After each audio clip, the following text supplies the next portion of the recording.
Guys, मैं चौहान और आज का जो पहला लेक्चर है, क्योंकि कल डेमो क्लास थी और आज कक्षा 12 का जो सिलेबस है उसका पहला चैप्टर जो इस साल लागू किया है सरकार ने, क्योंकि 30% जो था हमारा काट दिया गया है और 70% बचा। उसका पहला चैप्टर है पुष्पी पातों में जन्म, रिप्रोडक्शन इन फ्लावरिंग प्लांट्स। तो कल के लेक्चर में हमने देखा था कि एसेक्सुअल रिप्रोडक्शन क्या होता है, अलैंगिक जनन क्या होता है। तो आज थोड़ा सा हम पहले इस चैप्टर पर जाने से पहले जानेंगे कि जो लैंगिक जनन क्या होता है।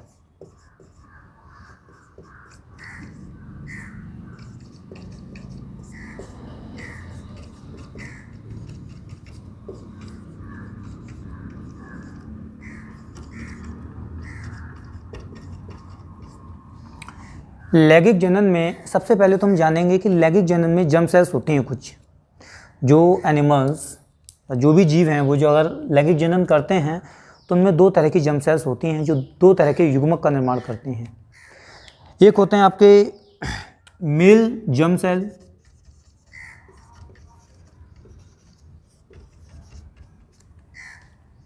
जिन्हें हम कहेंगे नर जनन कोशिकाएं, और दूसरी होती हैं आपकी फीमेल जर्म सेल, मादा जनन कोशिकाएं। इनके द्वारा गैमीट्स का निर्माण होता है। गैमीट्स को हिंदी में हम कहते हैं युग्मक।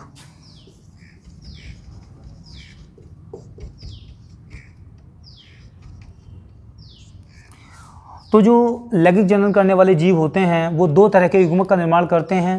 यदि मेल है तो उसके अंदर, नर है तो उसके अंदर आपका अंडा युग्मक का निर्माण होगा, मेल गैमीट का फॉर्मेशन होगा, और यदि फीमेल है तो उसके अंदर मादा युग्मक का निर्माण होगा। इस तरह से जब मेल गैमीट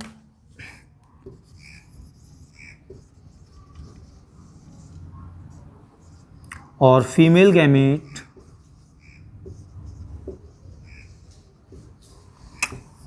नर युग्मक और मादा युग्मक, इसके लिए बोलेंगे हम नर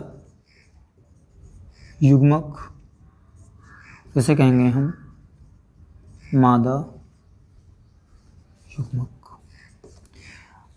जब इंडिविजुअल्स में नर युग्मक और मादा युग्मक बन जाते हैं तो ये एक दूसरे के साथ आपस में फ्यूज करते हैं, एक दूसरे के साथ मिलते हैं। ये दोनों आपस में इस प्रकार से यहाँ पर मिल जाएंगे और इन दोनों के मिलने की प्रक्रिया कहलाएगी निषेचन। और निषेचन के पश्चात बनता है एक जायगोट, जिसे हिंदी में बोलते हैं युग्मनज।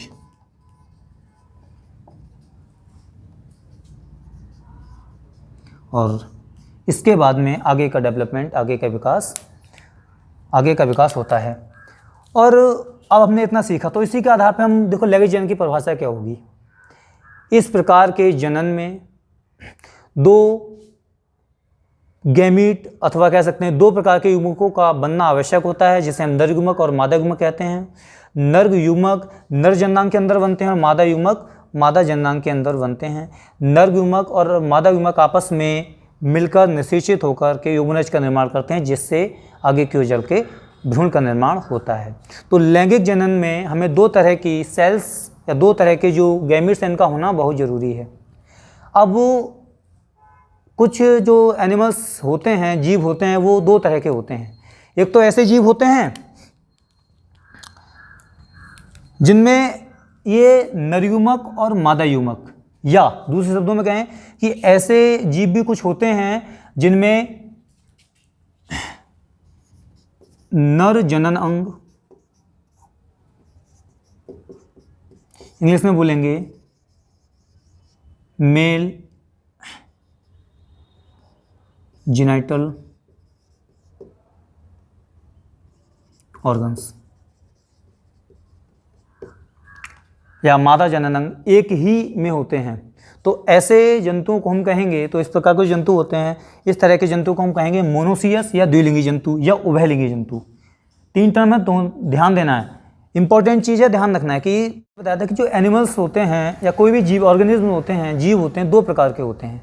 एक तो ऐसे होंगे जिनके अंदर नर युग्मक और मादा युग्मक दोनों एक ही जीव के अंदर बनेंगे, तो ऐसे एनिमल्स को हम बोलते हैं मोनोसियस, इंग्लिश में मोनोसियस बोलेंगे इन्हें।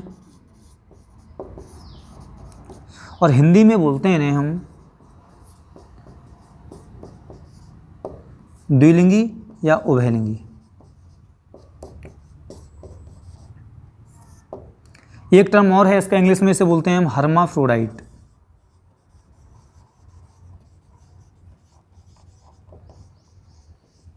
तो इम्पोर्टेंट है ये, क्योंकि आगे जाकर के जब आप जेनेटिक्स पढ़ेंगे तो वहाँ पर भी इनका बहुत यूज़ होता है।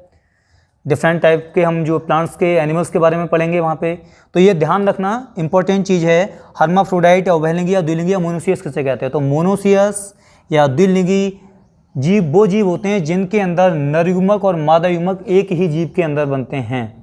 जैसे केंचुआ, अभी आप फाइलम एनिलिडा फर्स्ट में पढ़ के आए होंगे, वहाँ पे आपने पढ़ा होगा फेरेटिमा पास्थोमा, जिसे हम केंचुआ बोलते हैं, जिसे किसानों का मित्र भी कहते हैं, उसके अंदर नर युग्मक और मादा युग्मक दोनों एक ही के अंदर बनते हैं। ऐसा नहीं है कि मेल अलग होगा और फीमेल अलग होगी। जैसे ह्यूमन के केस में बात करें तो मादा अलग होती है और नर अलग होता है, तो मतलब बॉयज़ और गर्ल्स अलग अलग होते हैं, लेकिन नहीं, कुछ इस प्रकार जो मोनोसियस होते हैं उनमें मेल एंड फीमेल दोनों प्रकार के गैमीट्स का या नर युग्मक मादा युग्मक दोनों प्रकार के जो युग्मक हैं उनका निर्माण किसी एक ही इंडिविजुअल के अंदर हो जाता है। तो इस प्रकार के एनिमल्स द्विलिंगी, उभयलिंगी, हर्माफ्रोडाइट या मोनोसियस एनिमल कहलाते हैं। दूसरे प्रकार के अगर हम जंतुओं की बात करें, दूसरे प्रकार के जो जीव होते हैं उन्हें हम डायोसियस ऑर्गेनिज्म बोलते हैं। बोले तो दूसरे पर अभी हमने मोनोसियस पढ़ा। दूसरे जो होते हैं वो होते हैं आपके एक लिंगी या इंग्लिश में उन्हें बोलते हैं हम डायोसियस। इस प्रकार के जो जीव होते हैं इनमें मेल एंड फीमेल गैमीट्स का फॉर्मेशन अलग अलग इंडिविजुअल्स में होता है। मतलब नर युग्मक किसी अलग में बनेंगे और फीमेल युग्मक किसी अन्य इंडिविजुअल में, जैसे ह्यूमन्स की केस करते हैं। या फिर हम एक और एग्जाम्पल लेते हैं, जैसे बफेलो हैं, जितने मैमल्स हैं इनमें मेल अलग होगा और फीमेल अलग होगा। मेल के अंदर शुक्राणु का निर्माण होगा, फीमेल के अंदर ओवा का फॉर्मेशन होगा। इसी प्रकार प्लांट्स में भी कुछ ऐसे होते हैं, जैसे आप डेट्स खजूर का पौधा जो होता है वो एक लिंगी होता है, क्योंकि एक खजूर के पेड़ जो पौधा होता है उस पर आपका मेल गैमीट अंदर का निर्माण होता है, जबकि दूसरा जो होता है उस पर फीमेल गैमीट्स या फिर मादा युग्मक का निर्माण होता है। तो अभी हमने देखा मोनोसियस और डायोसियस एनिमल्स के बारे में, जो कि एक ही इंडिविजुअल के यदि दोनों गैमीट्स का फॉर्मेशन होता है तो उनको हम बोलेंगे मोनोसियस। यदि अलग अलग इंडिविजुअल्स में होता है तो उसे हम कहेंगे एक लिंगी जंतु। तो ये तो रहा थोड़ा सा सेक्सुअल रिप्रोडक्शन के बारे में। अब हम चलते हैं अपना जो पहला चैप्टर है पुष्पी पादपों में जनन। तो जो एंजियोस्पर्म प्लांट्स आपने लास्ट ईयर पढ़े होंगे, उसी में जो एंजियोस्पर्म होते हैं उसके बारे में हम यहाँ पे पढ़ेंगे। उनमें जो लैंगिक जनन होता है किस प्रकार से होता है उसके बारे में यहाँ पे हम जानेंगे। तो सबसे पहले बच्चों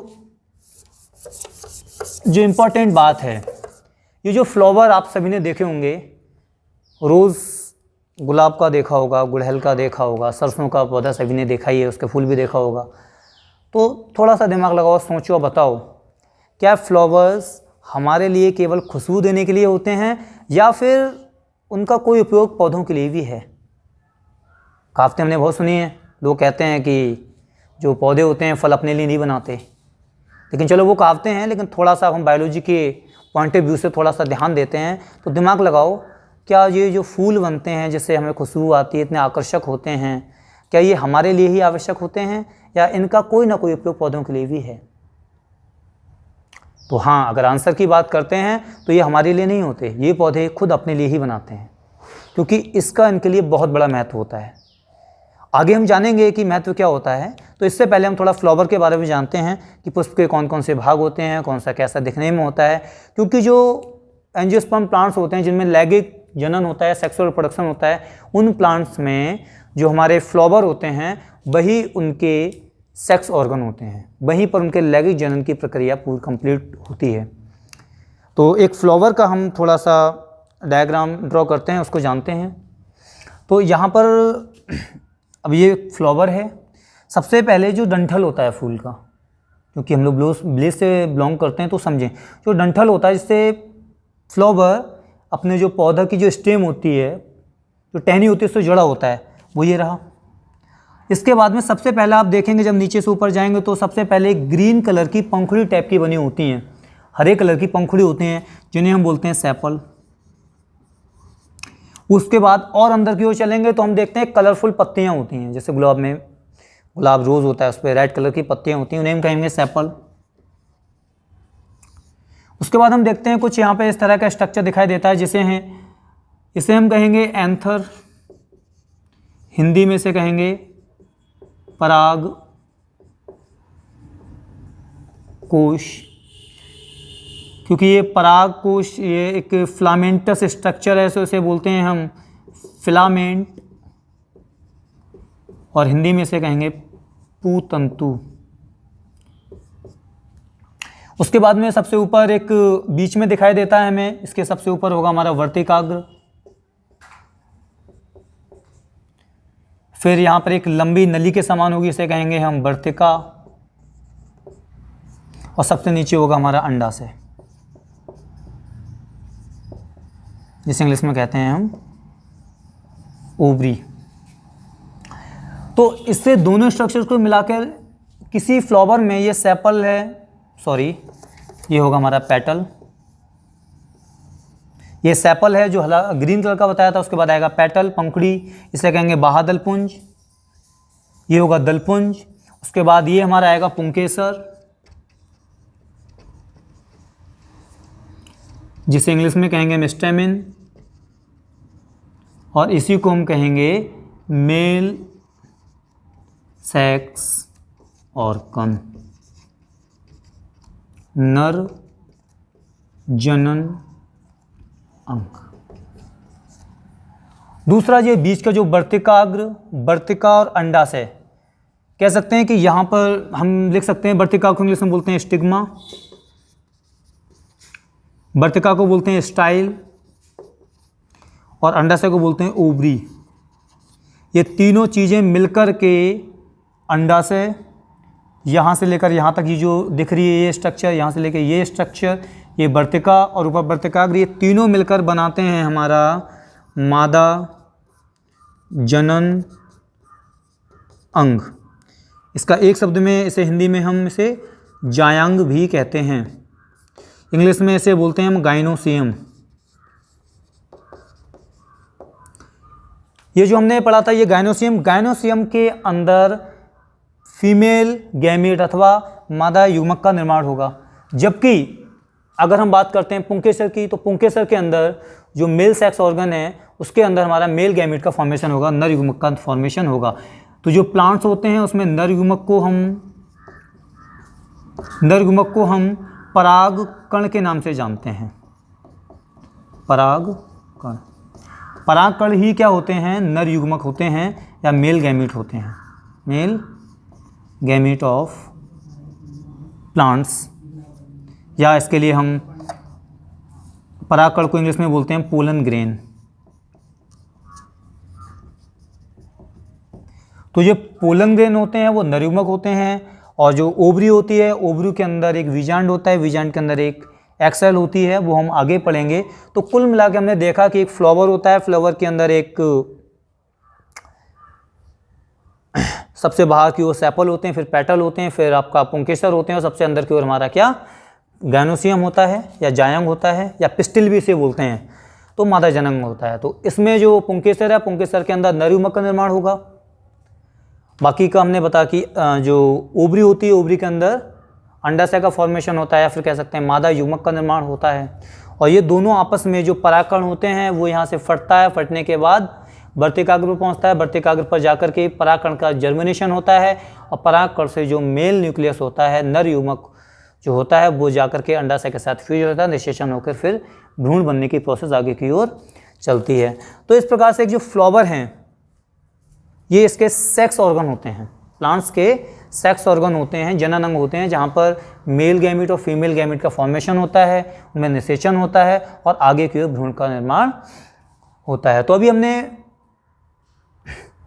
फ्लावर के बारे में जाना। अब क्वेश्चन जो मैंने आपसे पूछा था कि क्या फ्लावर हमारे लिए ही लाभदायक होते हैं या प्लांट्स के लिए भी इनका बहुत बड़ा योगदान है, तो आंसर होगा ये हमारे लिए कुछ नहीं बनाते, वो अलग चीज़ है कि हमें वो अच्छे लगते हैं और हमारे काम में आते हैं।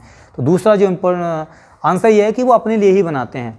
क्यों? क्योंकि पराग कण यहाँ से यहाँ पहुँचेंगे, जो परागकण बनेंगे वो इसमें बनते हैं, लेकिन यहाँ से यहाँ पहुँचेंगे तो यहाँ से यहाँ पहुँचेंगे कैसे? ये काम करेंगे कैसे और होगा कैसे। अगर ये काम वो एनिमल से कराएंगे तो एनिमल के लिए वो अच्छे दिखने चाहिए, एनिमल के लिए उनसे कुछ मिलना चाहिए। तो जो भौरा होता है वो फूल के ऊपर आता है तो क्यों आता है, क्योंकि पोलन ग्रेन इकट्ठा करना होता है, उसके लिए फ्लावर की सेंट अच्छी लगती है, रंग बिरंगी पत्तियाँ होती हैं उनके द्वारा वो आकर्षित होते हैं, फ्लावर के पास आते हैं। तो वो जब आकर इसके ऊपर मूवमेंट करते हैं तो ये परागकण उसके पैरों में चिपक जाते हैं, तो एक फ्लावर से किसी दूसरे फ्लावर पे पहुंच जाते हैं वो कूद के, तो उसके परागकण धोखे से यहाँ पर फिर कोइंसिडेंटली पहुंच जाते हैं। तो इस प्रकार से परागण की प्रक्रिया हो जाती है। तो इसीलिए जो रंग बिरंगे फूल होते हैं वो पौधों ने अपने काम के लिए बनाए होते हैं, जिससे उनमें सेक्स रिप्रोडक्शन अच्छे से हो सके। आगे की क्लास में हम देखेंगे कि किस प्रकार से आपका मेल सेक्स ऑर्गन का स्ट्रक्चर क्या होता है, किस प्रकार से उसके अंदर परागकण का निर्माण होता है, फीमेल ऑर्गन के बारे में जानेंगे और उस किस प्रकार से उनके अंदर जो है हमारे अंडाशय का निर्माण, एग सेल का निर्माण होता है। ये सारी चीज़ों को हम step by step next lecture में जानेंगे। तब तक के लिए धन्यवाद, थैंक यू।